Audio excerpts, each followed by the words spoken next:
interview Mr. Rico Paganini. He is a researcher, journalist, and the author of the Legacies trilogy. He is also the founder of the Evil Forum, an integral organization working towards the unfolding of personal and collective consciousness. The Evil Forum is mainly concerned with three questions, which are: who are we, where do we come from, and where do we go? And on this note, I leave the stage to Mr. Paganini. Thank you, and great to be here with you and to dive into these really urgent questions about the situation of today's humanity.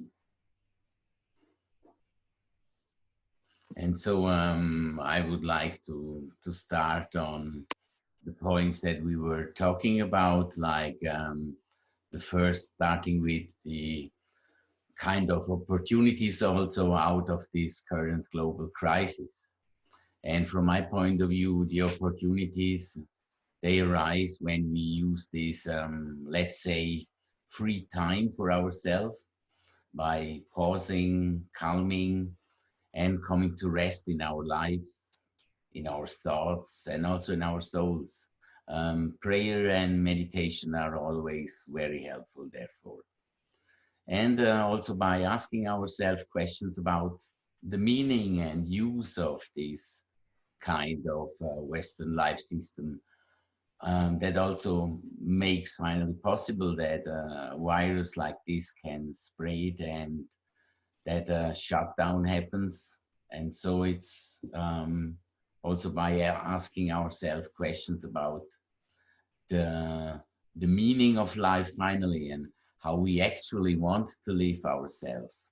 Also asking probably how we can back into harmony with nature and with the environment. And these are finally always questions that are important to ask ourselves in order to find our own personal way. Then this, like you mentioned, Ludovic, finally leads us also back to the three questions of being, that are who are we and where do we come from and where are we going? And I have captured these questions and answered them in these three books of the trilogy. And we were talking also about a kind of new paradigm. And the main one would probably be that we recognize each other and respect each other and spiritually unite in love to implement the solutions finally that are already available to the current major problems. And yeah, you asked me also about my life journey and how I would like address today kind of a key message. And for me, the key for this time that we call the time of turning, which began in 2018 and will end around 2024. So this time windows appears already in the 4 cycle calendars.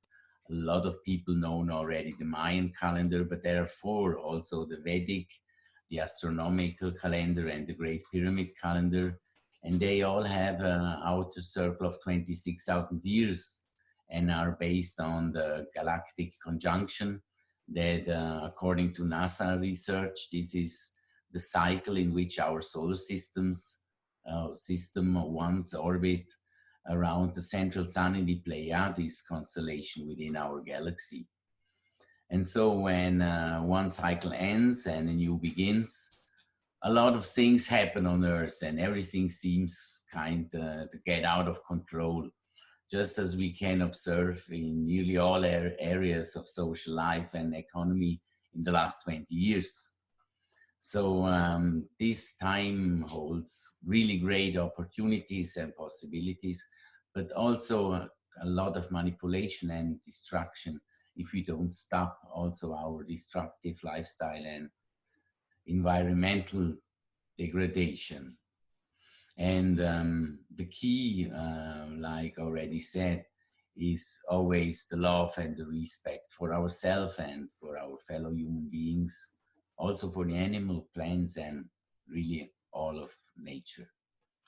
And so for the Western civilization has separated, yeah, quite deeply or completely humans from nature, and see and use our misuse, or yeah, use or misuse, however you call it, of Mother Earth, and just see her as a resource or food supplier.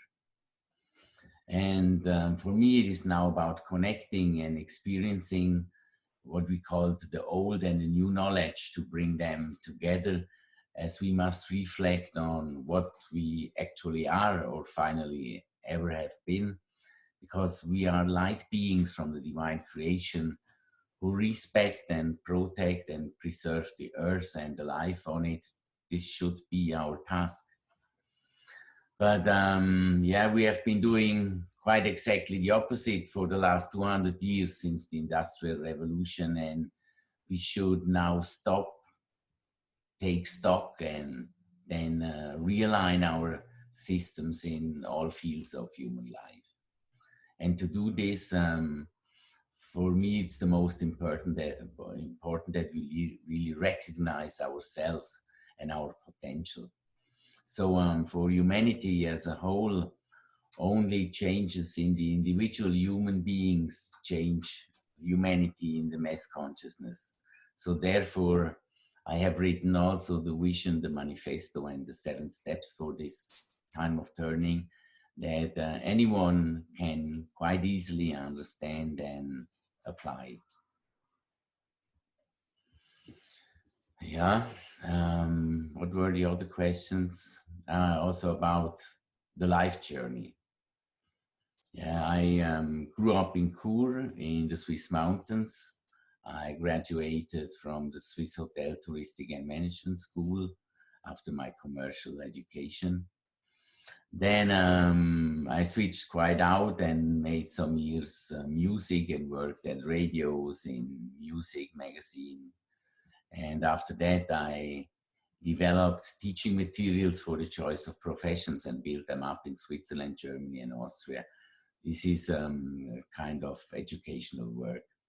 But since the age of 21, I wanted to know, just also for myself, the answers on these 3 main questions of being. And therefore, I spent now nearly 40 years researching and comparing, experimenting, and in order to develop this book trilogy and this overall view leading into these 7 steps for the time of turning. And yeah, finally, it's all about developing our own consciousness and the mass consciousness to share experiences, and thus enable also the others to have their own experiences that lead them into their new reality. And so my work is finally, on one hand, the vocational teaching materials on the choice of professions for young people, parents, teachers. And on the other hand, the historical and spiritual teaching, also materials and tools, templates for the people in this amazing 21st century. And yeah, remind me, what was... Then we can maybe talk about how your home contributed to your transformative journey. Yeah. It started finally with the original process, and I really learned to using this old saying that man grows by resistance. So we learned the most that way, and also what we were talking about, the crisis and failures. I have followed for more than 20 years quite consequently the hermetic laws of cause and action, cause and effect, and have always tried to find and eliminate the causes so that the negative effect stops. And we have always also tried with our movement, with able to compensate for them, to the contrary, into solutions. So this law of cause and effects maybe sounds too simple, but it actually works very well. And yeah, what home means for me. Or the question was also, if I remember well, how is the meaning in our country or in our language? Yeah, either that or yeah, just your personal interpretation of what home is. Is it maybe a place? Is it a feeling? Is it people? Is it a physical place or not? Like we've heard so many definitions, and we would be very keen on hearing yours. Mm-hmm. Yeah. Um, so generally, my home is as it's probably for every human being, also kind of a refugee or undisturbed place to live and retreat, evolve, and just me, that allows me just to be myself and to be in my personal process.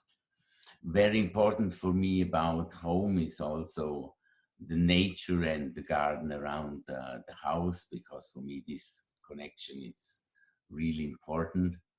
And in this environment is also like my home office as the hub of the consciousness work. And yeah, you're right. I mean, um, the one term could be houses, but I call them rather kind of rooms or realms of being and interaction. And so for me, like to say, the first house or realm is my body and the temple within me with the divine sparks that we have, each and everyone inside our hearts. Kind of the second house is my family, my friends. The third house or realm is really my house where I'm living in, with the center, with the altar, the garden around. And the fourth house I would call Switzerland and Europe as the area I majorly living in. The fifth would be the world and the nature in our solar system. The sixth, even on a bigger scale, it's the galaxy, the universe we live in deep or oneness, even if we don't recognize it. And the seventh house, finally, or realm, is for me kind of the soul, or I think it's ether realm, which connects all the souls that serve Earth and humanity. And so for me, this is like the based on the oneness and what I try also with EVOL and the aligned organizations like Home for Humanity, Ciel Foundation, or One Ancient Future, Asegaya, Fountains, and others, to interact and co-create together on this, what we call like new global consciousness. That's an extremely interesting definition of home, and that yeah, it's important to acknowledge that a home can actually take different forms. We do not necessarily have only one home. Thank you for this insight. And I would like to come back to the concept of the time of turning. So if I understand well, the time of turning would be a period of transition, of change. Am I right? Yes, absolutely. Based on these four cycle calendars, there is like an overlap of 70 years. So this process already started in the 60s and 70s of the last century. And within this time of turning, there is kind of a turning point of 7 years. And this is now between 2018 and 24. So guys, we are living in an amazing, incredible time. So let's use these opportunities and not fall into this resignation or fear that we can feel now around the world. Okay, and so my question would be, how can we make the best out of this time? Or which paradigm shift could we cultivate during this time, but also what are the traps? Because you said it can also be very deceptive and there could be some manipulation. It's not necessarily positive. I mean, there's some work to do, right? Could you maybe expand on that? The key finally is consciousness in all these levels, because just with a certain consciousness, you recognize also what's really going on in this world that seems to be out of control. So if you are just based on the main information that we get in mainstream media, we have just a really small insight on what's really going on. And so from my experience, the main thing is first to get conscious about we self really are as human beings from the deity creation, and to recognize the enormous potential that is like slumbering in us. You remember Albert Einstein mentioned once we just use 2 or 3% of our brain possibilities, and I would say we probably use just 1%, not percent, but promille, for example, of our soul potential.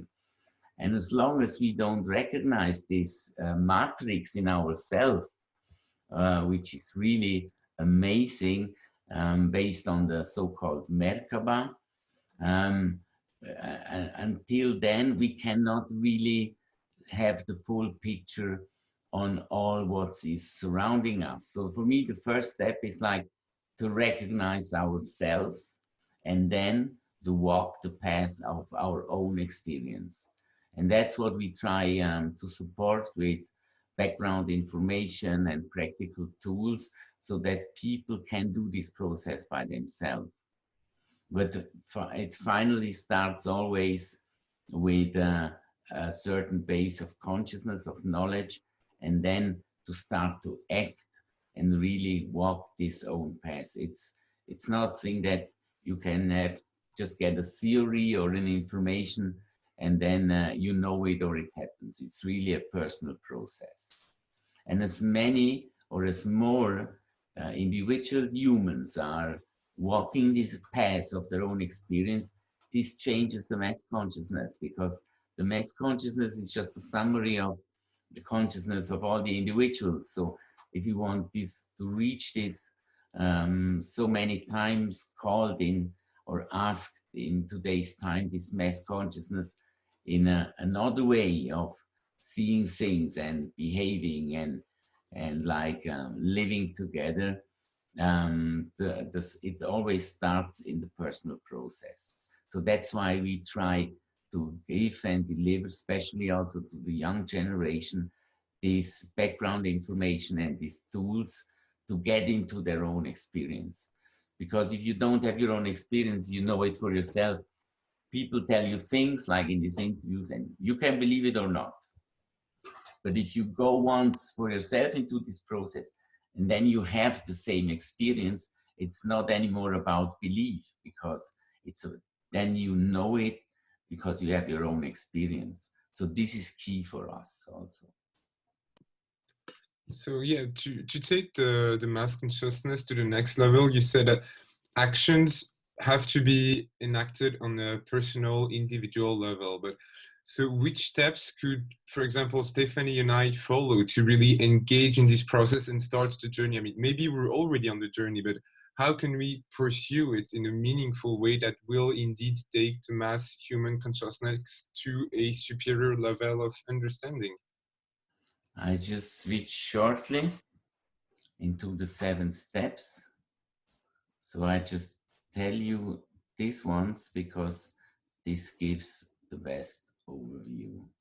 So the first one would be to recognize ourself and the primordial light of creation, because this is the source where we come from.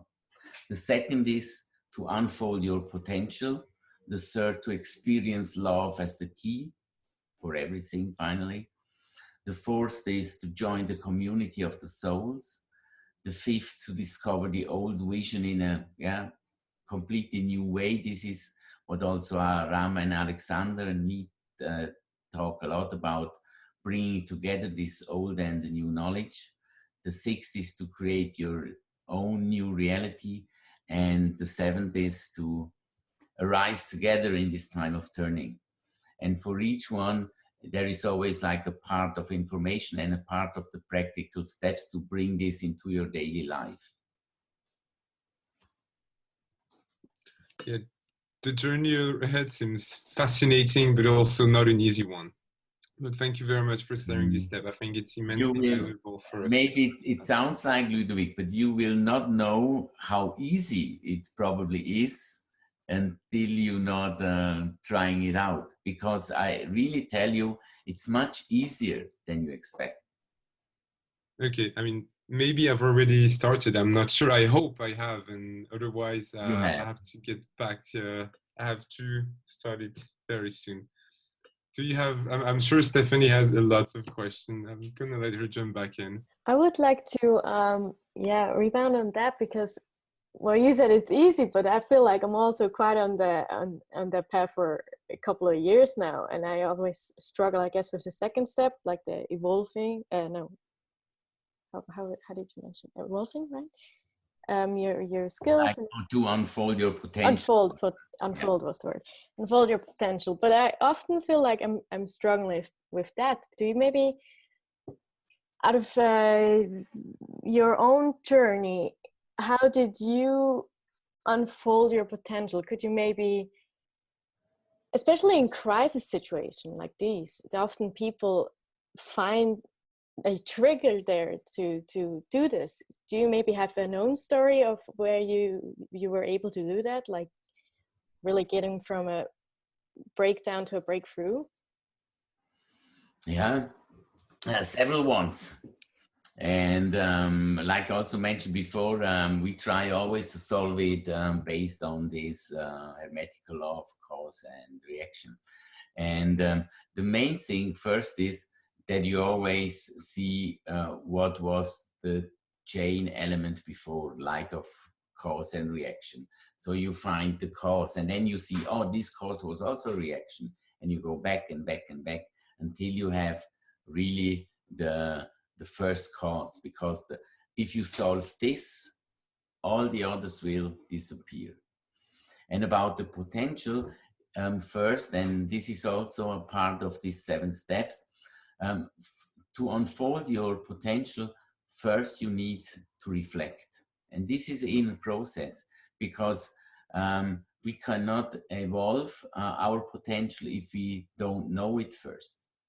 So it's like an inner process, an inner profiling with several questions of reflection that you define, like where you see your potential right now and in which direction you want to increase it.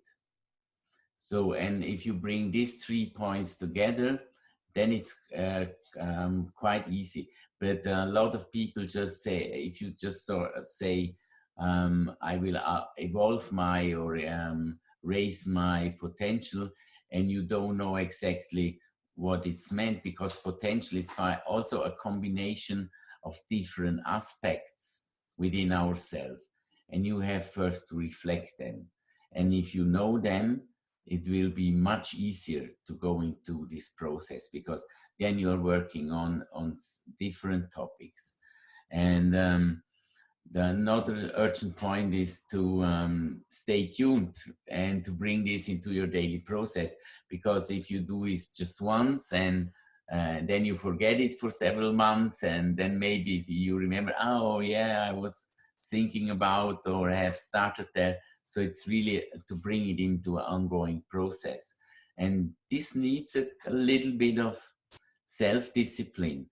But if you really would love to go this path, it's really worth to, because it's the most amazing, incredible adventure that you can have on earth. There is no movie that is so interesting and a kind of an adventure than your own life and your own journey. Beautiful, yes. Ludovic, sorry, you want to say something?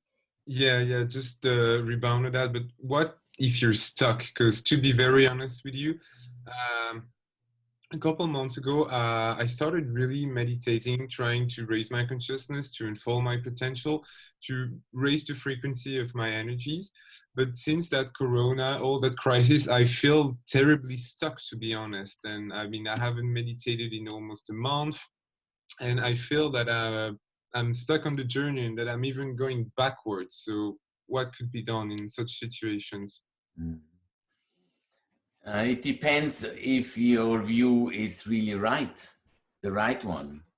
Because, you know, there is always like stop and go, stop and go. And the question is how we see these stops.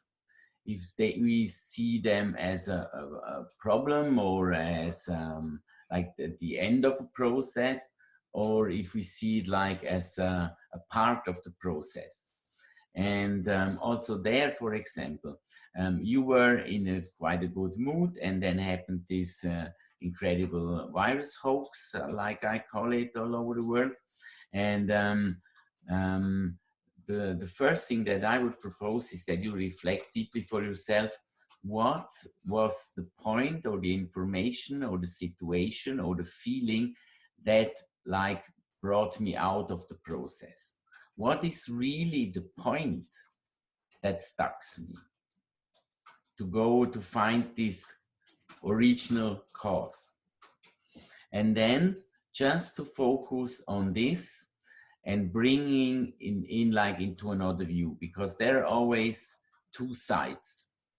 So there is a big German man, Gustav Grossmann, who created a system which he calls to evolve yourself and to see like how you can do this. And he always makes like the most worst point that you can describe. And so this would be your situation, and then put in front of it the best point of view on this and how it can serve to you, because they are always like implemented or existing inside them. And then I would just go ahead into this process and try to solve this point and see how you feel and going on. But you have also to be aware that if you are quite sensitive, like I am also as a medium, and then it's also possible, Ludovic, that you just feel the mass consciousness. And this is quite heavy. So this can have a big influence on how you're feeling every day. And what we have done every day or 2 or 3 times a day was to connect, to pray and meditate, to bring more light and motivation and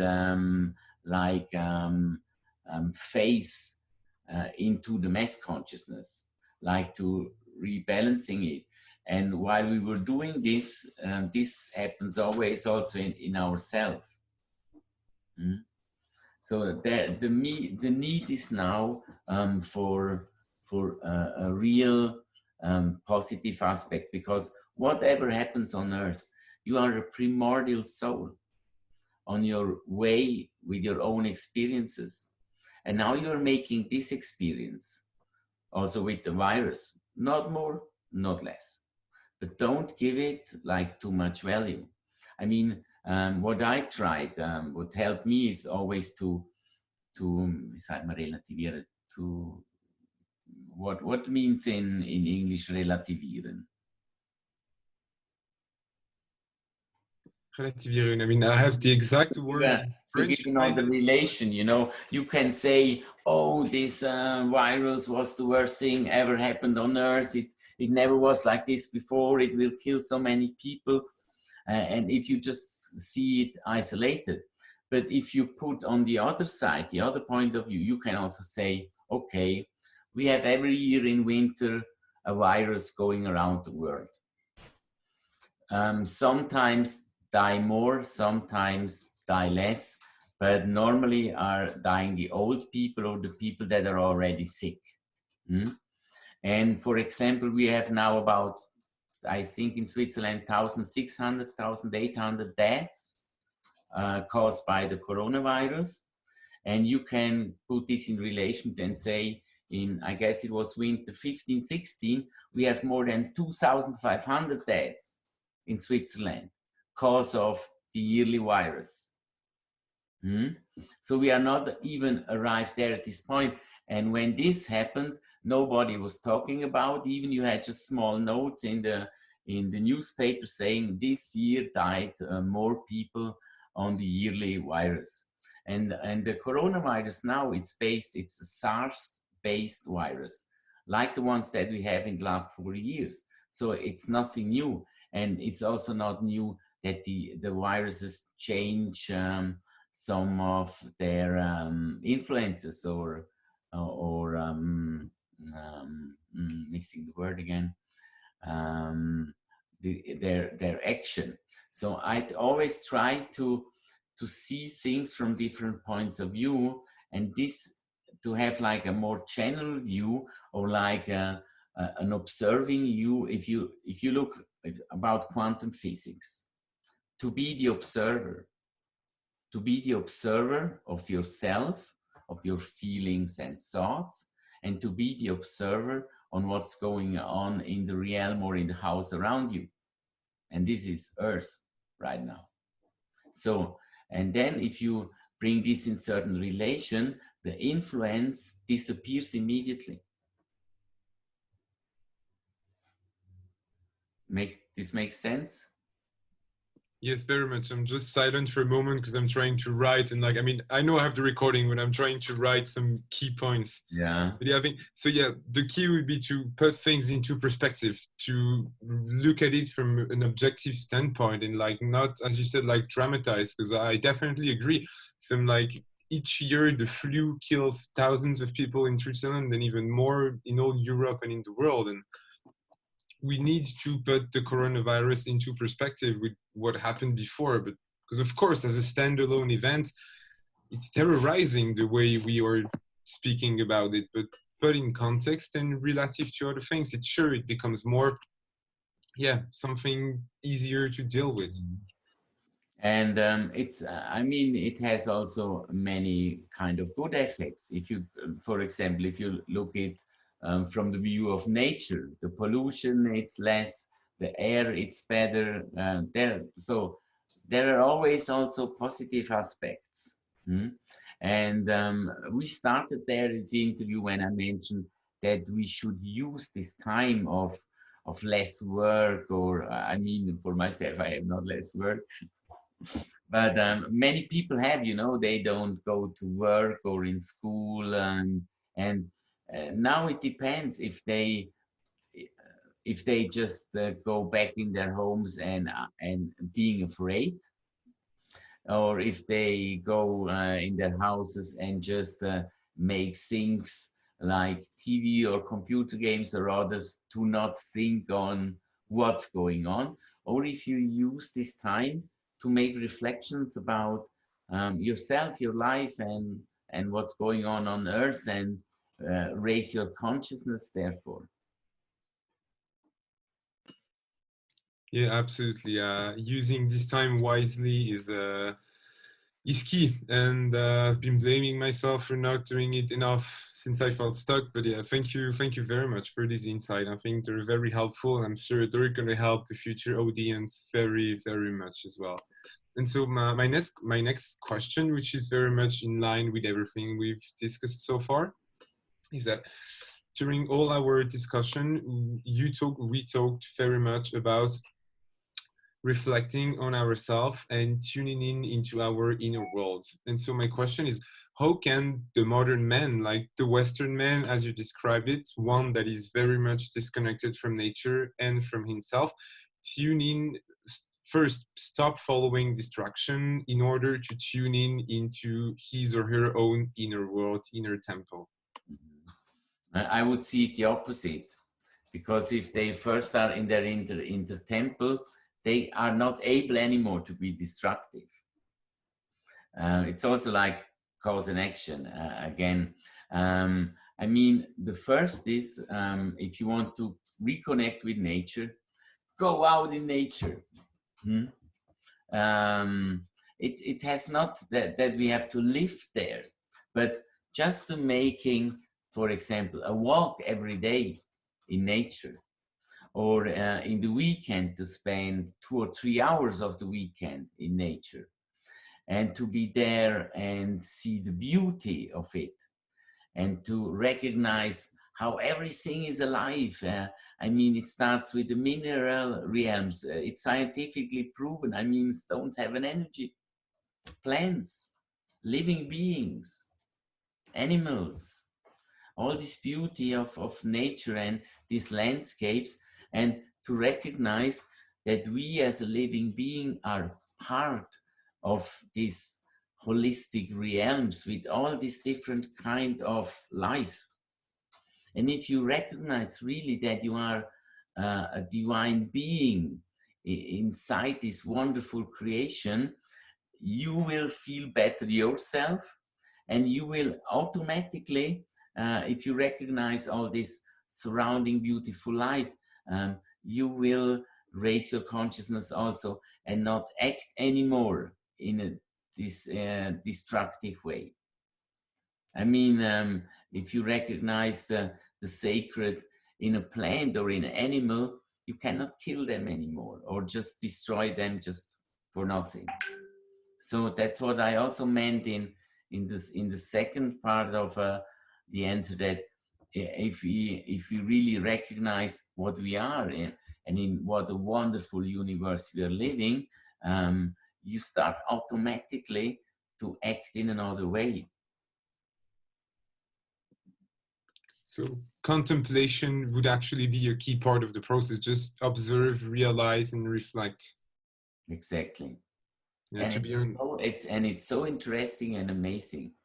Also, what's going on in ourselves, in our hearts, in our feelings, in our thoughts, in our soul. So my life finally started when I started to live this way.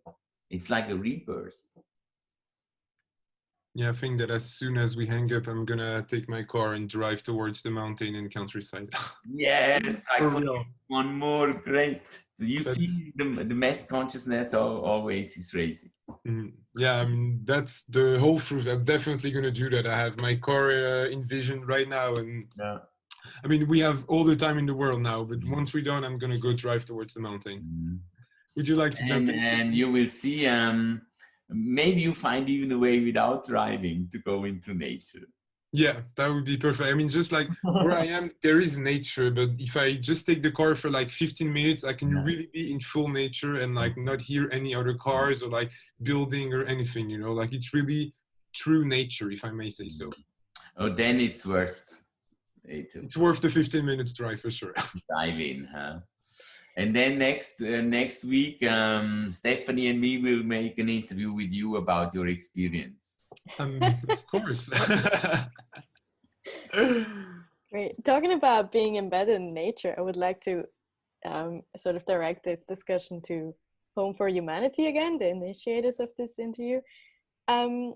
Is there something like one of your visits or experiences that you had at Home for Humanity that particularly affected or inspired you for your own work? What did you take out of your visits there?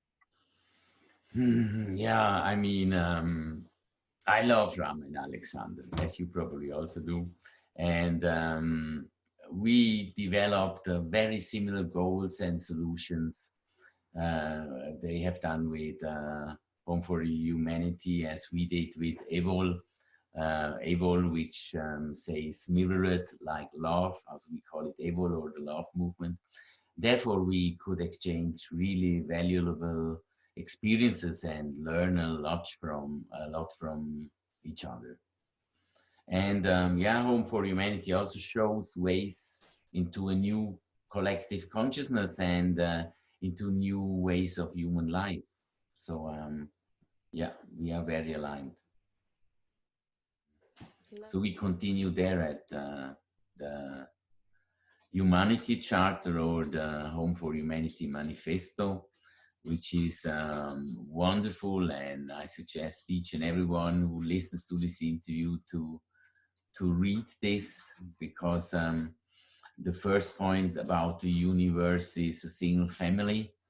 I really would like to join that this all unity, or this all oneness, and this holistic vision is really decisive for our view of ourselves and of the world. And then to engage ourselves really confidentially in service to our and the world family. And about the second point, that the earth is our shared and sacred home. Yeah, I mean, maybe you know also this old speaking saying, we need the earth, but Mother Earth don't need us. So we must finally really start to protect the earth and the resources for our children and the next generations.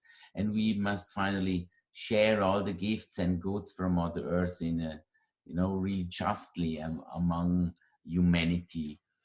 And then I'm also sure if we reach this point all over the continents on Earth, then that silence and peace will immediately return to this Earth house of humanity. And the third point is also really, really urgent about to renew this culture of humanity. And from my point of view, the foundation, therefore, is always love, respect, trust, and justice. A real global justice. Because we as human beings can finally only have a good conscience when all the people can cover their basic needs, and Mother Earth is also able to heal again. That's it. Also why it's so urgent. I mean, this problem with this yearly climate councils that happen around the world, and we have since years we have the solutions. We have an enormous call to action, but they don't follow their talk, and they don't sign the documents. They don't bring it into manifestation. So that's why I loved also so much this movement of these young people all around the world to call for action. The adults and the politicians to really act now, because we know what to do, and there is no time left. And there is also kind of soon we reach in nature and this destruction, how to say, the so-called point of no return. So now we can still change, we can still heal, but I would say in 2 or 3 years it's too late. And even if we start, we cannot heal Mother Earth, and we will finally destroy ourselves. I mean, this is like a suicide in steps. So that's why this point is also so urgent. And this leads to the fourth point with the ancient indigenous wisdom that we try to bring together. Also, one of my books, The Gaia Legacy, with the 14 power plays around the earth. I've worked on all the continents with the elders of these different tribes. And it's amazing the knowledge that they kept for us, like guardians. Also here, the solutions, the ways are here, but we not yet see them or respect or accept them. But I have worked with so many of them. I followed their protocols like I always do, proving, and I came to the same result. And it's wonderful how we can raise our consciousness, and also on reconnecting with nature, Stephanie, if we learn from them. And they are here, they are sharing their wisdom if we listen to them. So this is really, for me, also a main point. And the fifth, about the world as a true home for humanity. I mean, the consciousness of all unity, of all oneness in mankind. This, if we like recognize ourselves and humanity as a big family, I mean, this is finally the big or the main goal in this time of turning, because this is the only one the only way how we can reach this mass consciousness. So it's a lot to do, but it's very interesting, it's very helpful, and it's serving yourself, your own path, and in the same time, you are serving the mass consciousness and Mother Earth.